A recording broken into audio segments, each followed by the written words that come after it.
Хэн нэгний нэрийг бичээд шууд тэр хүнийг алах боломжтой тэмдэглэлийн дэвтэр танд байсан бол та хэний нэрийг бичих байсан бэ? Манай гол дүрийн залуу бол Ягами Лайт. Дийлэнх анимын гол дүрүүд ихэвчлэн ангитай энэ судалт суудаг. Яг одоо манай залуу энэ дэлхий бол хогийн сав. Ялтарсан хог шаарнуудаар дүүрэн мөн уйтгартай гэдээ яг бодоод байж байхдаа зэрэгцэн хаанаас юм тэмдэглэлийн дэвтэр унаж байгааг хараад ихээхэн сонирхдог. Очоод тэмдэглэлийн дэвтрээ аваад бичсэн дүрмүүдийг нь уншихад хэн нэгний нэрийг бичвэл тэр хүн өхөн гэсэн дүрмийг уншаад за арай ямар новшин энийг туршиж үздэг байна гэж бодсон ч тэр өөрөө новшин байлаа. Ингээд гэртээ арай дүрмүүдийг унших үед тухайн хүний нүүр царайг мэдэхгүй бол ажиллахгүй. 40 секундын дотор өхлийн шалтгааныг бичвэл яг бичсний дагуу өхнө. Хэрвээ өхлийн шалтгааныг бичээгүй зөвхөн нэр байвал зүрхний шигдээсээр өхнө. Өхлийн шалтгааныг бичсний дараа 6 минут 40 секундын дотор нарийн зөвлөдүүдийг нэмж бичих боломжтой гэсэн байлаа. Зурагтаар гарч буй гэмт хэрэгтний нэрийг бичээ туршиж үзэхэд үнэхээр бүр нүдэн дээр нь хүчлээ шүү. Ахин нэг туршилт хийгээд нэгэн эмэгтэйг гудамжинд хоргоож хүчинтэхээр оролдож байгаа залуусын нэгийнх нь нэрийг бичгээд бас өнөөх нь үхээд үнэхээр тэмдэглэлийн дэвтэр бүр үнэхээр ажиллаад байна. Ингээд манай хүн өрөөндөө гэрлээч асаахгүй сайн хүн юм шиг муу хүн юм шиг зүйлүүд хийж гэмт хэрэгтнүүдийг зайлуулж энэ дэлхийг цэвэрлэхээр баруун солгоогүй бичиж эхэлдэг. Ингээд байж байтал гинэт өхлийн бурхан буюу Шинигами хүний ертөнцид ирээд манай хүний өрөөнд ороод ирэв. Манай хүн хараад цочоод жаахан шок. Ингээд өөрийгөө өхлийн тэмдэглэлийн дэвтрийг хүний ертөнц рүү унгасан өхлийн бурхан Рюк гэж танилцуулаад өмнө нь тэмдэглэлийн дэвтрийг хүний ертөнц рүү унгасан хэд хэдэн тохиолдолд сонсож байсан. Гэхдээ хэдхэн хоногийн дотор ийм олон хүн алсан анхны хүн болж байгааг манай залууд хэлэхэд чи одоо миний сүнсийг авах уу гэхэд за болооч дээ чи хүсснээ ээж болно. Энэ бол чиний дэвтэр. Чи л намайг харж чадна. Гэхдээ хин нэгэн өхлийн тэмдэглэлийн дэвтэрт хөрвөл тэр хүн бас намайг харж чадна. Чи өсөхгүй бол өхлийн тэмдэглэлийн дэвтрээ өөр хүн чилжүүлж болно. Гэхдээ энэ тохиолдолд өхлийн тэмдэглэлийн дэвтэртэй холбоотой бүх дурсамжууд чинь арчигдана гэв. Ингээд манай Ягами хог шаарнуудыг дэлхийгээс цэвэрлэхээр шийдээд ажилдаа эрчимтэй ордог. Хэд хоногийн дараа цагдаагийн газрынхан сүүлийн 7 хоногт 52 хүн зүрхний шигдээсээр насварлаа. Яагаад? Шалтгаан нь юу вэ? Хэнийг энэ бүхний ард байга эсэх талаар ярилцаад сууж байдаг. Энэ бол манай гол дүрийн Ягамигийн аав. Тэр бол цагдаагийн дарга. Ингээд тэд ярилцаад авсан хэрэг бүрийнхээ утсыг нь олдог Эл нэртэй нэгнийг дуудаж мөрдүүлэхээр болно. Эл бол өөрийн царайгаа харуулдаггүй, жинхэнэ нэрээ ашигладаггүй, баргийн хүн холбоо барих боломжгүй тийм нууцлаг нэг. Ингээд тайзан дээр цорын ганц Ээлтэй холбоо барьж чадах Ватари гэх нэртэй хүн гарч ирээд лаптопоо дэлгээд Ээлтэй холбоо тогтооно. Энэ үеэр манай Ягами өөрийн бүтээсэн нотлох барин туслах зүйлээ зохион бүтээсэн байлаа. Энэ нь хин нэгэн өхлийн тэмдэглэлийн дэвтрийг олох үед автоматар шатаж устгагдах зүйл байв. Тэгсэн гинэт манай хүн интернетээр Кира гэдэг нэрээр алтартай болсон байв. Учир муу хүмүүсийг алдаг болохоор манай хүнийг дэмждэг хүмүүс олон болж улам нэмэгдсээр бүр вебсайт нээчихэж. Хэдийгээр Кира нэр нь тэмч таалагдахгүй байсан ч манай хүнд энэ нь урам зориг итгэл найдвар өгч өшөө илүү цаашаа өршлүүлэх итгэлээр дүүрдэг. Яг энэ үеэр зурагтаа шуурхай мэдээ гарч Эл нүүр царайгаа ил болгоод хүмүүсийг хөнөөж байгаа Кира нэртэй хүнийг барьж мөн арданч байгаа холбогдолтой этгээдүүдийг ч мөн барьж шудраг ёсыг тогтооно гэдгээ зарлана. Мөн Кираг буруу зүйл хийж байгаа. Тэр бол чөтгөр гэж хэлв. Харин манай хүн өөрийгөө харин ч зөв зүйл хийж байгаа. Шудраг ёсыг тогтоож байгаа бурхан. Харин миний эсрэг байгаа хүмүүс бол жинхэнэ чөтгөр гэж орилж уурлаад шууд дэвтрээ нэгээд үзэг аваад Элийн нэрийг шууд биччихэн тэр. Гэтэ манай бас арай бүтэн нүүрэн дээр ганц нэр биччихдэг нас те. Ингээд Эл шууд нэвтрүүлгийн үеэр хүмүүсийн нүдэн дээр зүрхний шигдээсээр өхөөд аниман дуусдаг. Гэж австай бодлаад. Тэгсэн саянаас зүгээр заанг байдаг нас өө. Жинхэнэ Эл зурагтаар ярьж эхлээд үнэхээр миний таамаг зөв байж. Чи хин нэгэнтэй шууд харилцаа холбоо үүсэхгүйгээр алсаас хүнийг алах боломжтой юм байна. Би харсан зүйлээ ч итгэж чадахгүй. Чиний саяны алсан хүн бол Линдэл Тейлор. Өнөөдөр цааслуулах байртай гинт хэрэгтэн байсан. Мөн саяны цацагдсан шууд дамжуулалт зөвхөн Японы Кантод өргөтөл цацагдсан. Харин ч хамгийн олон үнэтэй газар байгаа нь азтай хэрэг гэв. Ингээд манай хүн аавынхаа компьютерийг ухаад энгийн хүн нэвтэрч болохгүй цагдаагийн нууцлалтай мэдээлэл рүү нэвтрээд гинт хэрэгтнүүдийн мэдээлэлтэй танилцсан. Үүнийг нь мэдсэн манай хүн хэрвээ би зүгээр л цаг хугацаагаа тодорхой биччихэд л өссөн цагтаа амарч ажиллаж унтаж байхдаа ч хүн алах боломжтой байлгадаг. Харамсалтай нөгөө талд Эл Кирагийн мөрдөн байцаалтын талаарх нууц мэдээлэл нэвтрэх хэрэгтэй 141 хүмүүсийн нэрсийг мэдээд Кираг олоход багаар ойртоо л байлаа.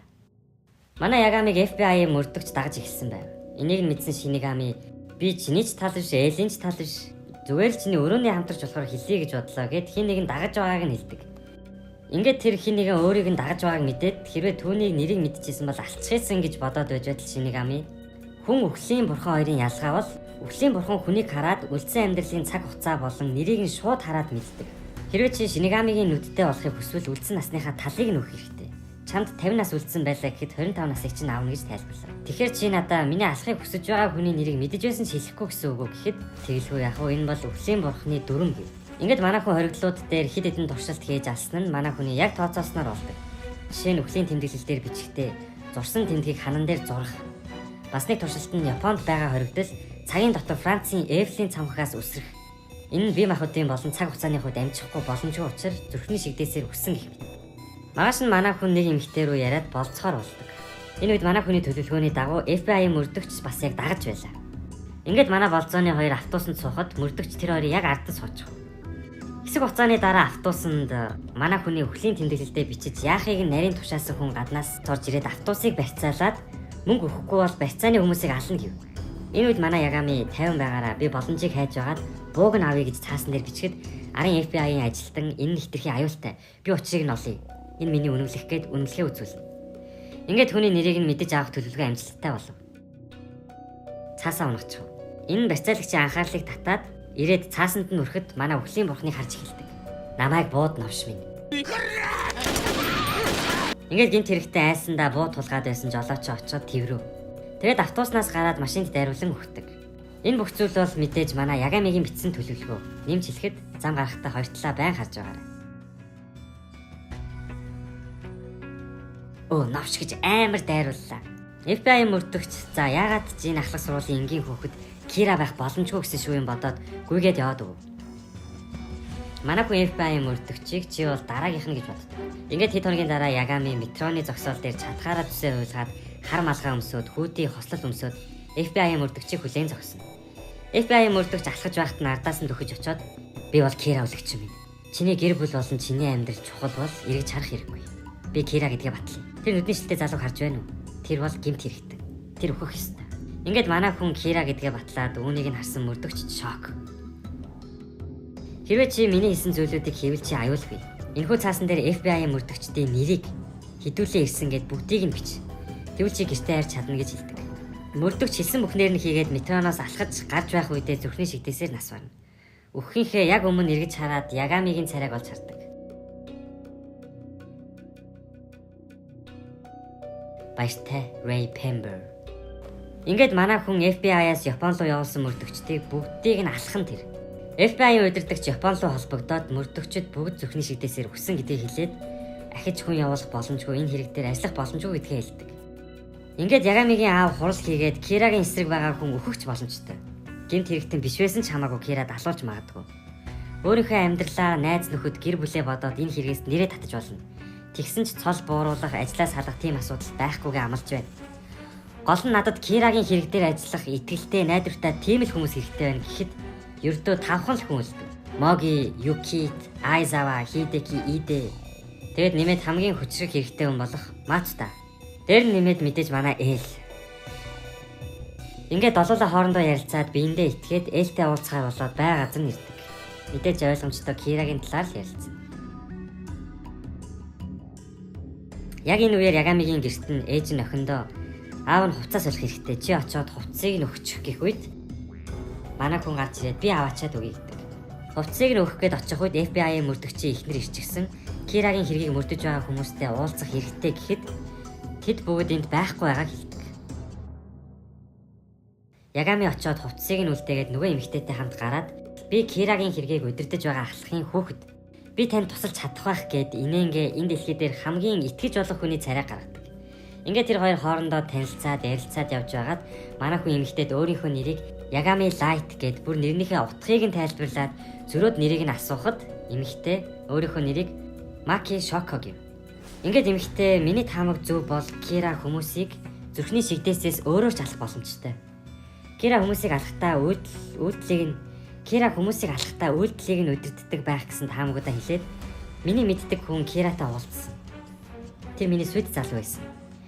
Ингээд нас орсон сүд залуу нь FBI-ийн мөрдөгч байсан гэдгийг хэлээд үхээсээ өмнө автобусанд барьцаалагдсан гэсэн. Тэр дотор нь Кира байсан байх гэж хэлдэг.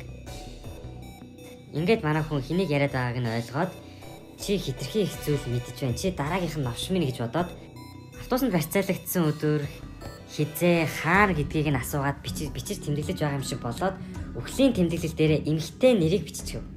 Учир нь танилцахтаа эмэгтэй нэрээ хэлчихсэн шүү дээ. Ингээд секунд бүрийг тоолсоор өөхөх мөч ирэхэд юу ч болсонгүй. Манай хүн жаахан гайхаад байж байтал Рюк ард нэг муухай инээгээд болтоггүй. Тэгээд бодсон чинь анх л эмэгтэй нэрээ хэлэхэд Рюк инээгээд байсан. Дэвтэр дээр нэрийг нь бичгээд ч гэсэн Рюк инээгээл байсныг нь бодоод нэрээ худлаа эснийг нь олж мэддэг.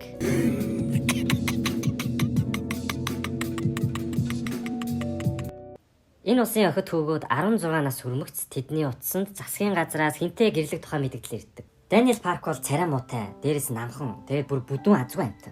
Ангийнхан болон сургуулийнхандаа царай муутай гахаа гэж байнга дээлхүүлдэг сул дор.